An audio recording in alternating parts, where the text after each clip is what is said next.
খতম খতম করে খোদা বলে নিজে তখন করবে দাবি বলবে যারা মেনে নিবি আমার হাতের খাবার খাবি বলবে যারা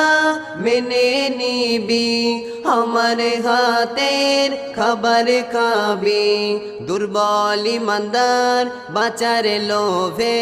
দুর্বল ইমানদার বাঁচার লোভে খোদা বলে কাফের হবে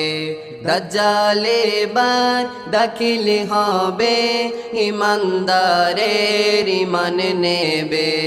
ইবলিস শয়তান সর্বক্ষণে তার কাজেতে সাপোর্ট দাজ্জাল